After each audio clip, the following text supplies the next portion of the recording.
மாசில் வீணையும் மாலை மதியமும் வீசு தென்றலும் வீங்கிள வேணிலும் மூசு வண்டரை பொய்கையும் போன்றதே ஈசன் எந்தை இணையடி நிழலை. நம்ம சிவசகஸ்ரநாமத்தில் 356 வரைக்கும் பார்த்தோம். அதோட கண்டினியூஷனை இப்போ பார்க்கலாம். 356வது நாமமாக பார்த்தது சமோ ஸ்தம்பனாய நம. எதிரி சேனைகளை ஸ்தம்பனம் பண்ணக்கூடியவராக சுவாமி இருக்கார்.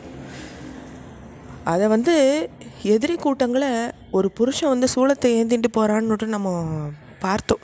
அர்ஜுனன் தனக்கு முன்னையே ஒரு புருஷன் எல்லாரையும் கொண்டுட்டான். அதுக்கப்புறம்தான் தான் அவளை வதம் பண்ணினதை சொல்கிறார் துரோண பருவத்தில். அந்த மாதிரி இருக்கக்கூடியவர் சிவபெருமான். அதனால தான் அதை தான் இந்த இடத்துல சொல்லப்பட்டிருக்கு. அதனால் சமூ ஸ்தம்பனாய நம, விருத்தா விருத்தகராய நம. எதிரியை தேரில் வட்டமாக சுற்றுவதையும் எதிரி சேனையை பிளந்துட்டு அதுக்கப்புறம் காயப்படாமல் தான் திரும்பி வர்றதையும் செய்யக்கூடியவர்.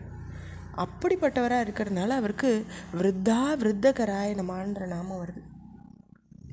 சம்சார சமுத்திரத்தை அந்த தளத்தை அரியறவராக இருக்கார். அதாவது அதனுடைய அடிபாகத்தை சம்சார சிந்தோ ஸ்தலம் ஆதாரம் ஸ்தானம்னு வருது வேதத்தில். அதனால் அவர் அப்படி இருக்கிறதுனால அவருக்கு தாலாய நமான்ற நாமம் வருது. மதவே நமான்ற நாமம் அது எதுக்கு? வசந்த ருது வடிவாக இருக்கக்கூடியவர். அதாவது மதுவை போல் இனிமையாக இருக்கிறதுனால, வசந்த ருது மதுவை போல் இனிமையாக இருக்கிறதுனால மதுன்ற பெயர் இருக்கு அவருக்கு. அந்த சிவன் வசந்த ருதுவை போல் உலகுக்கு நன்மையை செய்யக்கூடியவர். அதாவது இயற்கையாக விளையிற காலத்தை வசந்த ருத்துன்னு நம்ம சொல்கிறோம். அந்த ருத்து காலமாக சுவாமி இருக்கார். மது கலோச்சனாயனமா, தேன் போன்ற சிவப்பு வர்ணமான கண்களை வச்சுட்டுருக்கார். அவருடைய கண்கள் சிவந்து இருக்கு. மத்வேவ மதுகம் சௌத்ரம் தத்வத் பிங்க நேத்திர, அப்படின்ற நாமம் வருது. அதாவது தேன் போன்ற சிவந்த கண்களை சுவாமி வச்சுட்டுருக்கார். இன்னொரு அர்த்தம் மதுக்கம்ன்றது ஒரு பறவையை குறிக்கக்கூடியது. அவர் அதனுடைய கண்களை போன்ற கண்களை சுவாமி வச்சுட்டுருக்காருன்னு வருது அர்த்தம். வாசஸ்தப்யாய நம, வாசஸ்பத்யாய நம. ப்ரஹஸ்பதியை போன்ற குலகுரு வடிவில் இருக்கக்கூடியவர் சுவாமி. அதனால் அவர் வாசஸ்பத்யாய நம. வாஜசனாய நம. வாஜசநேயம் அப்படின்ற வேத சாக்கிய உலகத்தில் சூரிய வடிவத்திலிருந்து கொண்டு பிரவருத்திக்கு செய்தவர் சுவாமி. அதனால் அவர் வாஜசனாய நம. நித்தியமாசிரித பூஜிதாய நம. தம் அடியார்களை நாள்தோறும் பூஜிக்க பெற்றவர் சுவாமி. அவளுடைய அடியார்கள் நித்திய பூஜையை விடுறதே இல்லை. நித்தியம் ஆசிரம பூஜித்த அப்படின்ற பாடத்துக்கு ஆசிரமங்களாலையும் எப்பையும் பூஜிக்கக்கூடியவர் அப்படின்ற அர்த்தம் வருது. அதனால் தன்னுடைய பக்தாளால் நித்தியம் பூஜை செய்விக்கப்படுறவர் சுவாமி. பிரம்மச்சாரினே, பிரம்ம நிஷ்டையில் எப்பையும் இருக்கக்கூடியவர். அப்படிப்பட்டவர். பிரம்மன்ற சொல் வேதம்ன்ற பொருளும் படுறது.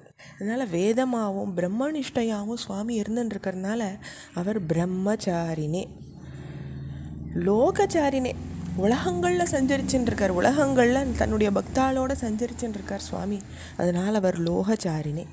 சர்வச்சாரினே நம்ம, எங்கும் சஞ்சரிச்சுட்டுருக்கார். எங்கெங்கே பார்த்தாலும் எவ்வுயிருக்கும் அவ்வுயிராய் அங்கிருப்பது நீ என்றோ பராபரமேன் தாய்மானவர் பாடியிருக்கார். அப்படி எல்லா உயிர்லேயும் அந்த சுவாமி தானே இருக்கார். விசார விதே நம்ம, ஆத்ம விசாரத்தை அறிஞ்சவராக இருக்கார். ஆத்ம விசாரம், மனுஷாளுக்கு ஆத்ம விசாரம் வேணுங்கிறோம். அது யார்கிட்டேருந்து நம்ம கற்றுக்குறோம்? அந்த சுவாமிக்கிட்டேருந்துலாம் கற்றுக்குறோம்.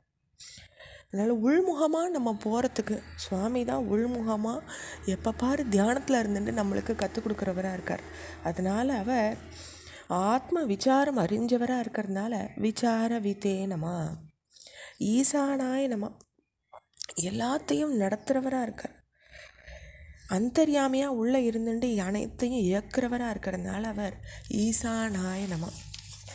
ஈஸ்வராய நம, அனைத்தையும் வியாபிச்சிருக்கார். அனுபவிக்கிறவராக அவர் தான் இருக்கார். அதாவது எல்லா ஜீவராசிக்குள்ளேயும் அனுபவிக்கிறவர் அவர் தான். நம்ம யாருக்காவது ஒரு பொருள் கொடுத்தோன்னா அது ஈஸ்வரனுக்கு கொடுத்ததாக தான் நம்ம நினச்சிக்கணும். ஏன்னா எல்லா ஜீவராசிக்குள்ளேயும் ஈஸ்வரன் தான் இருக்கார். ஒரு பொருள் ஒற்றர்கிட்ட நம்ம பெற்றுண்டா அந்த ஈஸ்வரன் தான் நமக்கு அதை அளிக்கிறார்.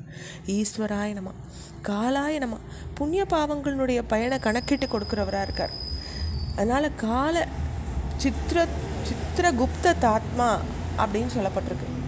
அதனால் சித்திரகுப்த வடிவில் இருந்து புண்ணிய பாவங்களை கணிக்கிறவராக சுவாமி இருக்கார். அதனால் காலாய நம. தொடர்ச்சியை நம்ம அடுத்த பகுதியில் பார்க்கலாம். ஓம் நம சிவாய்.